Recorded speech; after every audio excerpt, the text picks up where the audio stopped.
Mr. Speaker, and still I rise. And still I rise, a proud, liberated Democrat, unbought, unbossed, and unafraid. And I rise today, Mr. Speaker, to call to the attention of the House this place that I revere, and notwithstanding recent events that I have great respect for. Mr. Speaker, I rise today in response to a censure that took place as it relates to my behavior. I have been told by some that they did not have an opportunity to hear the actual resolution as it was read. I have here H-Res 189, the censure resolution as it relates to my behavior. I believe this resolution should be read. I am not in any way upset with the Speaker. I want people to know that the Speaker did what he was supposed to do. He did what he was supposed to do when we had the joint session of Congress.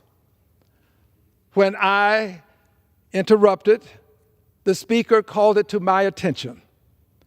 He did it on multiple occasions.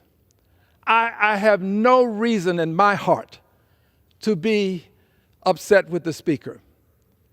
Later, persons came over and escorted me out. I appreciate them. They were very kind to me, the officers, very kind. They said kind words to me. And as a result of my behavior, I have been censured. I'm going to read the resolution and give some commentary. It reads, H-Res 189, in the House of Representatives, Mr. Newhouse submitted the following resolution, which was referred to the committee on, and the copy that I have does not have a committee. I'm not sure it was referred to a committee. It may have come straight to the floor. But regardless as to how it arrived, it did. And I'm not contesting the procedure.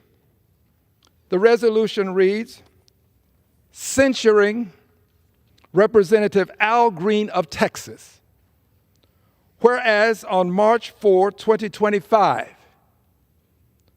during the joint session of Congress, convened pursuant to House Concurrent Resolution 11, the President of the United States, speaking at the invitation of the House and the Senate, had his remarks interrupted by the representative from Texas, Mr. Green.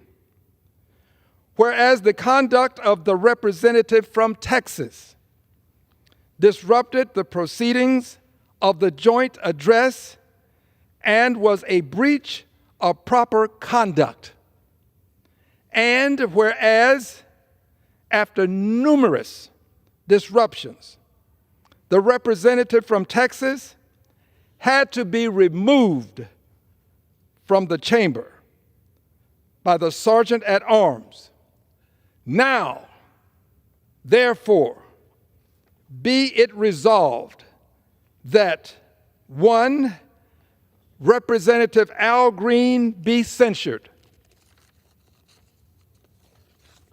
2, Representative Al Green forthwith present himself in the well of the House of Representatives for the pronouncement of censure.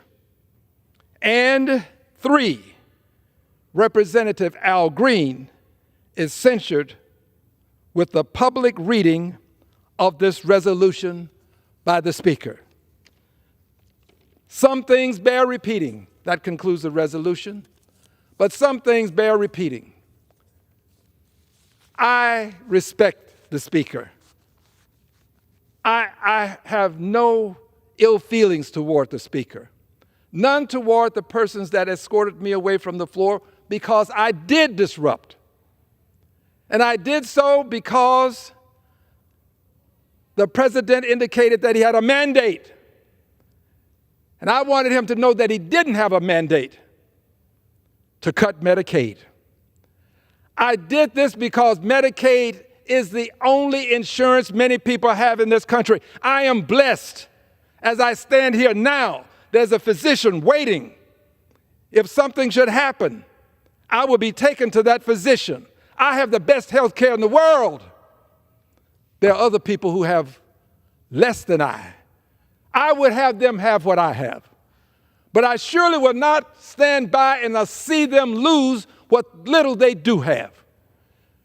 Medicaid is for people who don't have the kind of health care that 435 members of Congress and 100 members of the Senate have.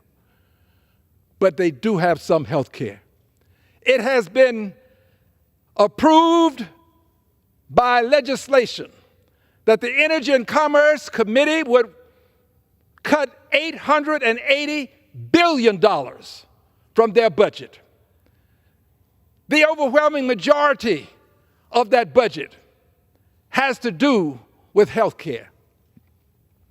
I see no way for this cut to take place without cutting into Medicaid.